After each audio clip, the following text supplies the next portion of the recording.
Well, when I was about 7 years old, I made my very first cosplay costume, a little Darth Vader costume out of a balloon and paper mache. Basically, it went on from there. I remember seeing Star Wars for the first time, and I was really into comics and Batman and Marvel, and I knew I wanted to make things, and I actually got into the film industry, and I was a model maker and an art director, and eventually I got into creature effects, and I started making costumes then, really, and since then I've gone to make them for pretty much everyone who can afford them, and anyone around the world, basically. Well, I've always been a Batman fan. He's kind of an anti-hero, he's kind of dark, but he's still a good guy. And there's so much scope for so many fun things to do with the suit. So I love the suit, love building it. We finished the suit and it was looking great, it was fantastic. But we wanted to embellish the suit somehow and just make it really interesting. And when people see it, they'll really sort of wow. One of the first things we fitted was a video screen into one of the gauntlets. And then we made a grapnel gun, and it kind of spiraled along from there. It was getting silly, really. We were kind of coming up with ideas in the workshop, what we could come up with next. But we came up with some really good ones in the end. The Arkham Origins game really has Batman gadgets in there, and they're quite specific to Arkham Origins.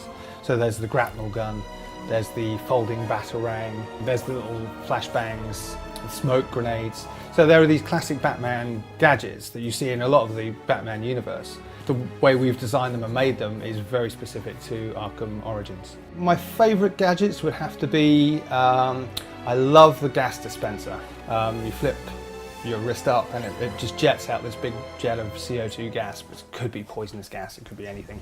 Another one which I think is really good is the backtracking device. Now this is kind of like a classic comic book gadget that you'd have. Mounted a very small Bluetooth tracking device into a bat-shaped magnetic symbol. As the vehicle goes off, you can track it then on your tracking device built into the gauntlet as well. So that's a firm favourite.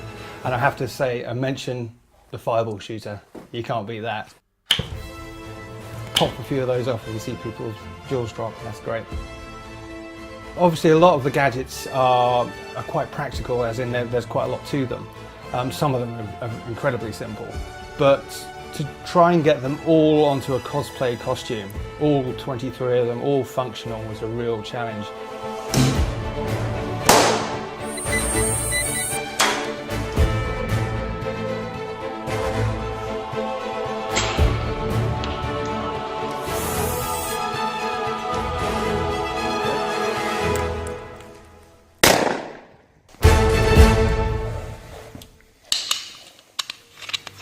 To be a Guinness World Record title holder is probably one of the things I've wanted to do since I made that first Darth Vader costume when I was a little 7-year-old. Just to be part of that whole thing now, it's become such a phenomenon to be a record holder. It's amazing. It's quite literally amazing. To be in the Guinness World Records Gamers Edition is something else. I mean, gaming now is huge. You see more gamer costumes to be made than kind of film ones these days. So to be part of the Gamers Edition, it's just gone to the next level. And it's you open that book up and see that spread, that's a proud moment.